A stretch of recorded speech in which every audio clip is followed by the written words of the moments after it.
My daddy was Derek DJ Hayden. He was our best friend. He was funny and always smiling. He loved to dance. He always was jigging. Oh, and I can't forget, he loved to freestyle rap. Some things that me and my little sister Demi would like to remember about him was he cooked the best crab legs, fried chicken, and crawfish boils. He always played games with us like a big kid. He always let us put makeup and nail polish on him. He always bought us the best shoes. He would watch Little Rascals with us. He surprised us with a trip to Puerto Rico, or when it was bedtime, but he put himself to sleep first. To our favorite man, our best friend, we will love you forever, and we will always be Daddy's little girls.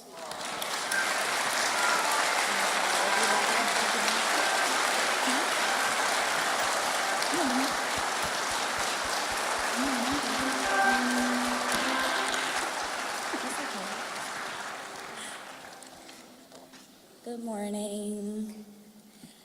I just want to let the family know and friends, I was the vessel to bring Dylan and Demi into this world, and I'll continue to be the vessel to connect our families forever.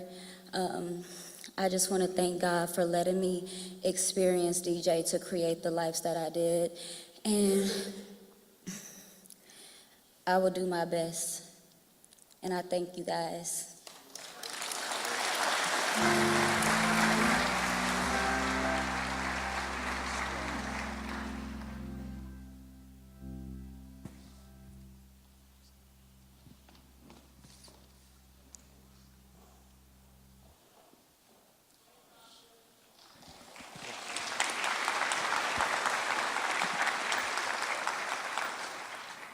Hello, my name is Case Keenum, DJ's teammate at U of H.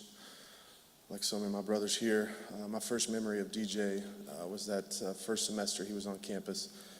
2011, we had heard about this JUCO corner coming in, going to try to cover some of my guys, and I remember going out to practice that day, and we decided we were going to test him out. He was on the left side of me, right cornerback, and my guys Patrick and Tyrone were out there, so I checked six, and I wanted to see what he had, and we sent everybody deep. I had Tyrone up the middle on a seam ball, and out of nowhere, DJ made one of the best plays I've ever seen, a defensive back make, undercutting the seam and making a play. I looked over at the coaches, and I said, who is this guy? Incredibly talented football player, and is equally bad a golfer. He is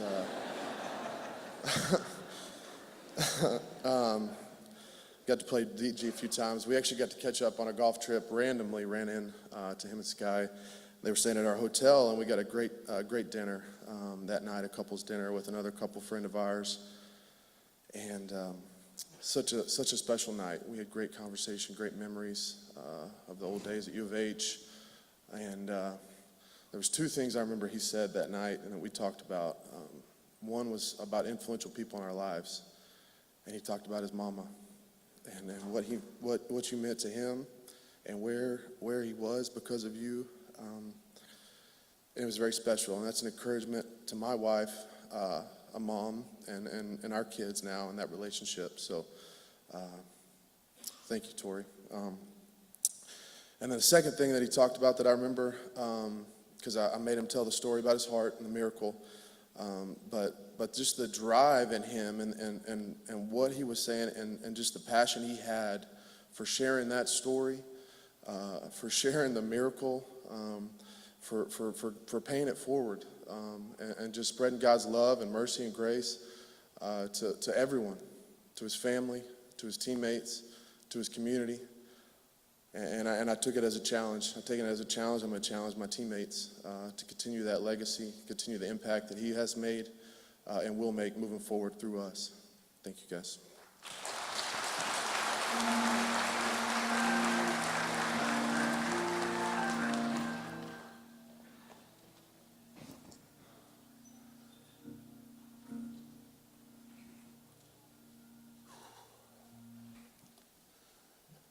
Hello to Pastor Wright and Neil Wright, the family, friends, those that are gathered, elected officials, dignitaries. It's tough for us. My name is Jerry Ball. I'm a friend of the family. I've been in this church many a Sundays and never thought I would be here celebrating DJ in this way. First to you, Tori. Over the years, you know, just watching you as a mother, I can say you've been dutiful. A dutiful mother is one that answers the bell obediently, consciously, and you've done that for your son, your daughter. I actually played ball, and I was in transition when I met this family. I was playing with the Raiders, moved to Houston. One of my former teammates had already made it here to Houston, and I needed some help around my house, and he introduced me to Uncle Mike. And Mike and I have been friends, and actually one of the closest friends in my life. And through that came DJ. DJ was about 10 years old, and DJ was small for his age. A lot of you guys don't know that. And he would wear these big basketball jerseys that was too big for him, and when he's hooping, he's shooting it from the hip. And one day, and I know Mike don't want to hear this, but one day I took Mike and DJ out there and I played 2-on-1, and I beat him, but DJ was upset. You know, DJ didn't want to quit, and I was like, hey, man, I'm done. He said, well, you quit, so I won. You know, I was like, okay. So that was my first sign of really seeing the competitive nature in this kid, and this is 10 years old. I was fortunate to go back, and after retiring, I went back and played 3 more years, but in that 3-year period of time, DJ then had his growth spurt. So now when I'm coming back, you know, Mike has him more, and we're out working on land, and DJ is out there with us, and I mean sweating, and my mom say, who is that pretty black boy right there? DJ was a kid, had some silky hair, and I mean when I say silky, shiny. And I used to mess with him, say, my mom say, you pretty. DJ would come back and say, but you fat. You know, and I was like, okay. I said, but you can't make me flinch. But anyway, so as years go on, you know, I retired, and DJ, Mike would say, that boy. And when he said that boy before Caleb came along, I knew he was talking about DJ.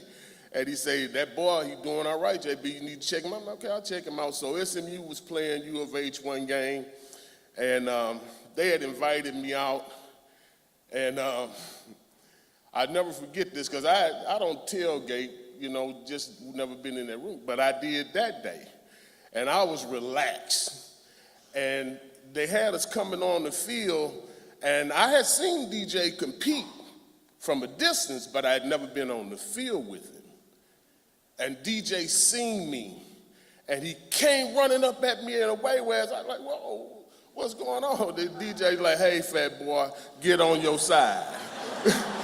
You know?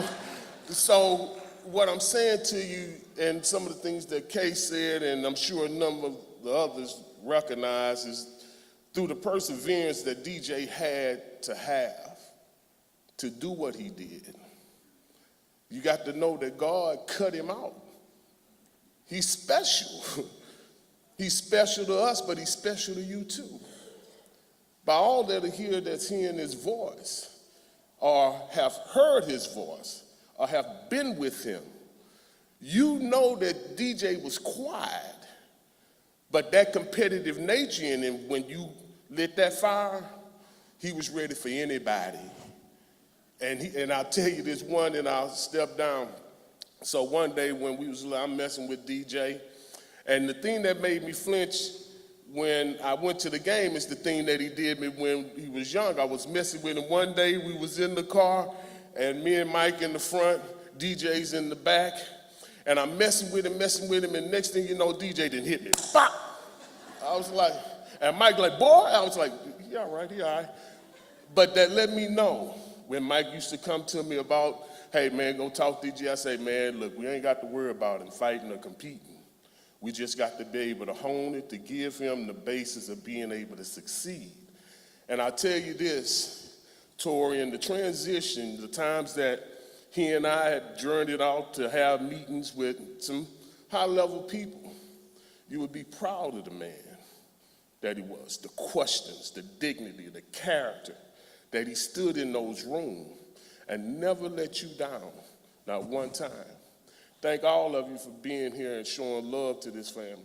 And I always love you guys for allowing DJ to be in our lives. Thank you.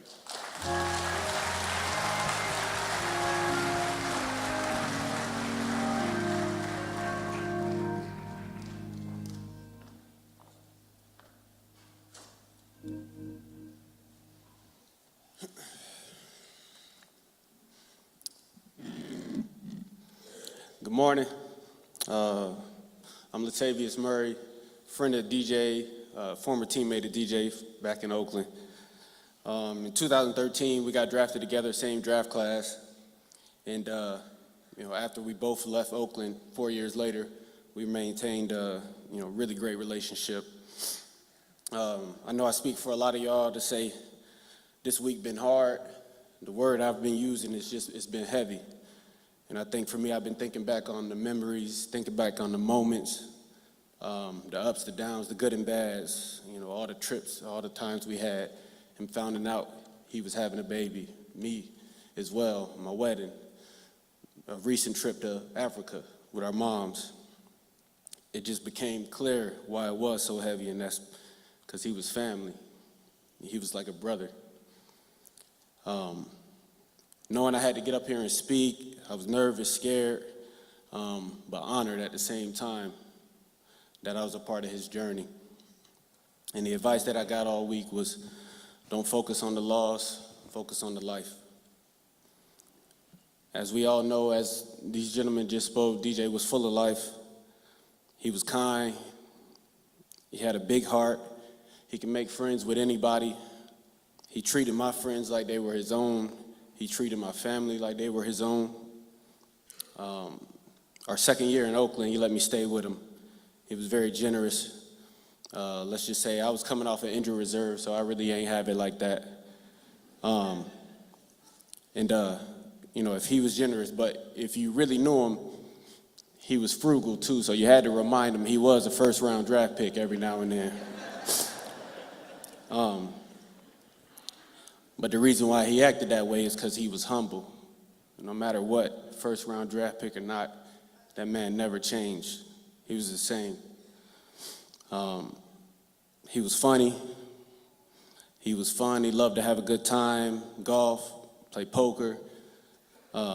He turned our wedding reception into a freestyle battle the last 10 minutes. He was direct. He had no filter. I was a big Weekend fan. I remember back in Oakland, I had got 2 tickets late last minute. And I was like, man, you want to go with me? And it was just me and him at the concert. A few songs came on that I knew. I started singing them, and he looked over at me like, man, relax, bro. You gonna throw your panties on the stage?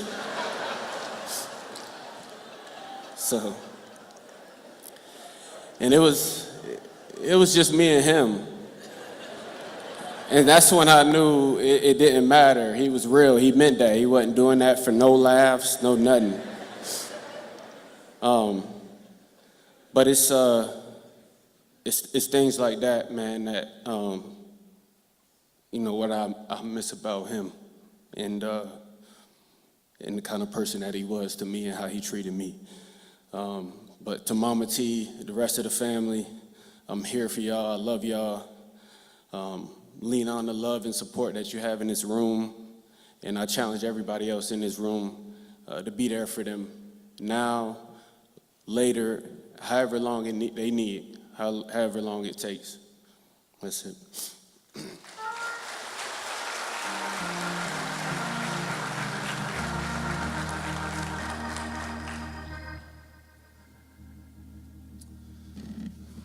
My name's Tony Levine, and it was truly an honor and a privilege to be one of DJ's coaches at the University of Houston.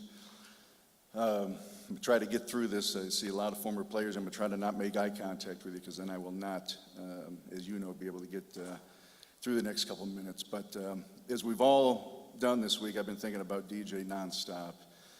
And so many great stories, so many incredible memories, and what God has placed on my heart to share this morning is something that's a little bit more recent, and it's something that was briefly mentioned earlier, and it's something that DJ has become passionate about recently, and that was coaching. And again, you heard this mentioned, and I know a lot of members of the program are here today in the coaching staff, but late last spring, DJ joined the football program at Second Baptist School here in Houston. He was coaching the defensive backs, and he was so excited about that opportunity.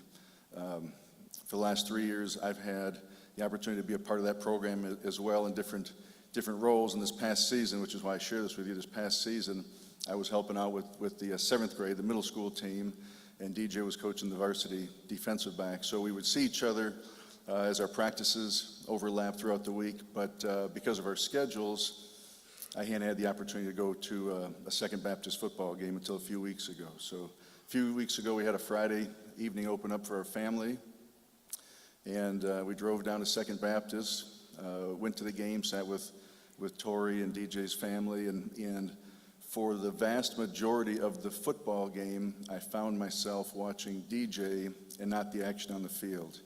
And I truly felt like a proud parent myself. I mean, to see how he was inspiring the players, and his energy and enthusiasm, and the teaching going on, and the coaching.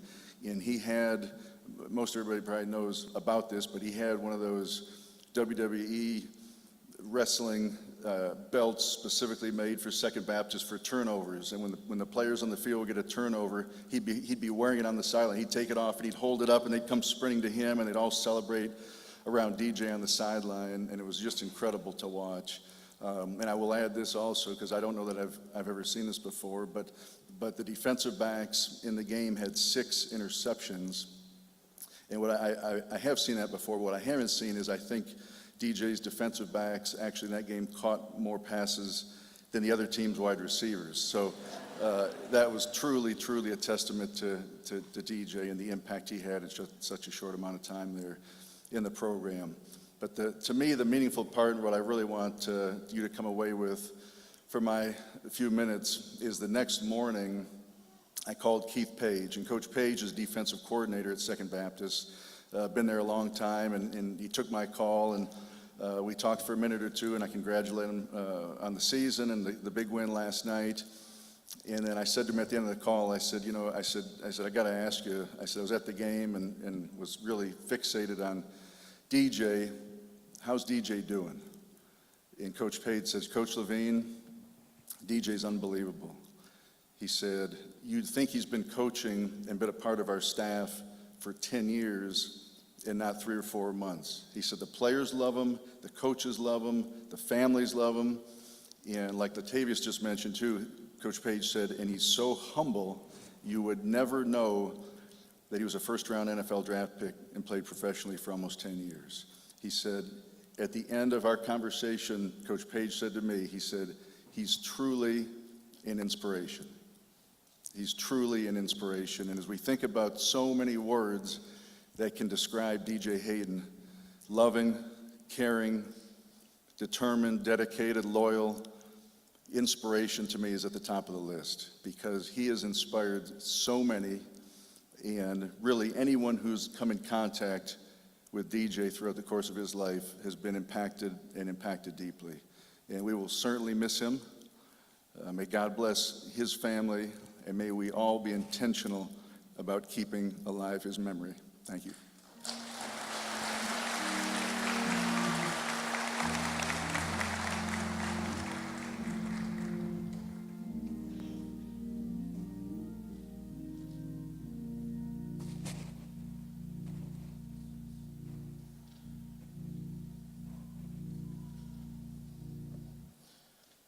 You know, the program has me down as Garrett Wilson, but to all of DJ's close friends and family, they just simply call me Unc.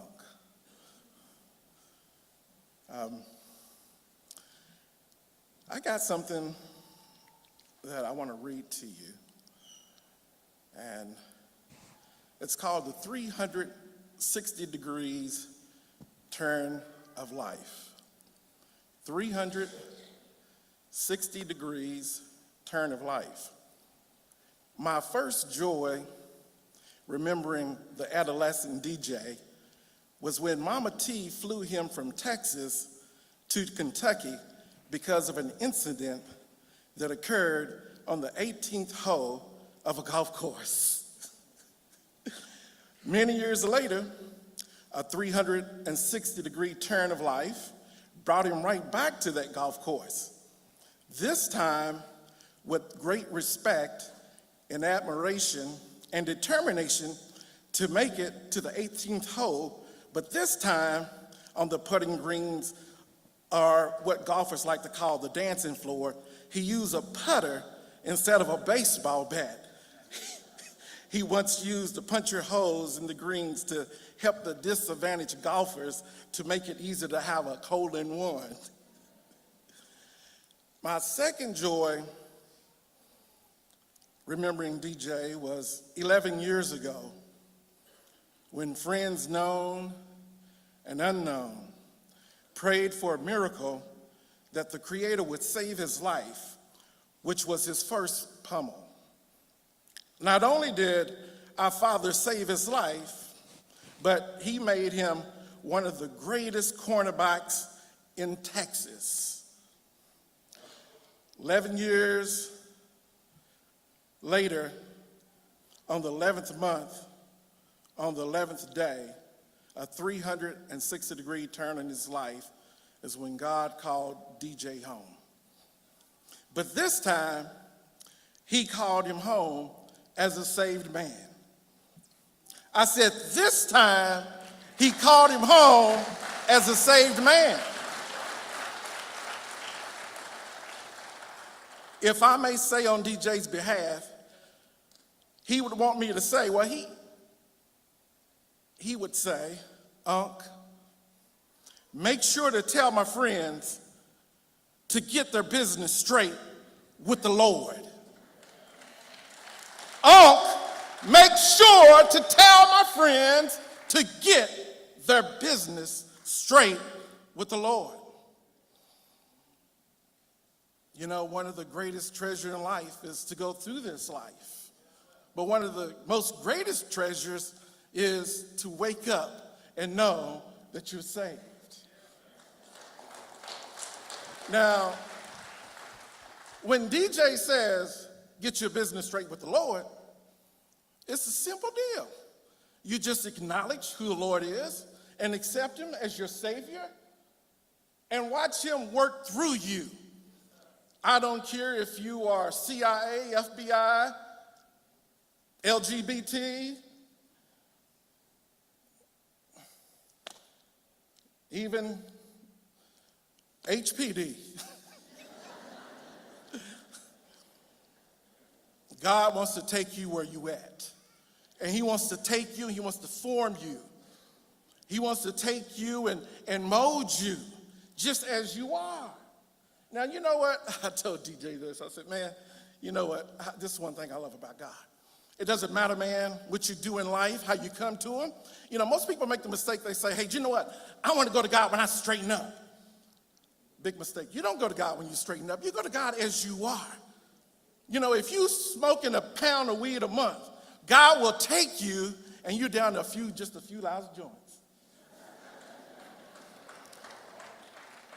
And you know, some of us get so heavenly bound that we're no earthly good. And we might see a brother who got baptized and we say, look at him. Brother just got baptized last week and look at him going to the liquor store, buying a six-pack.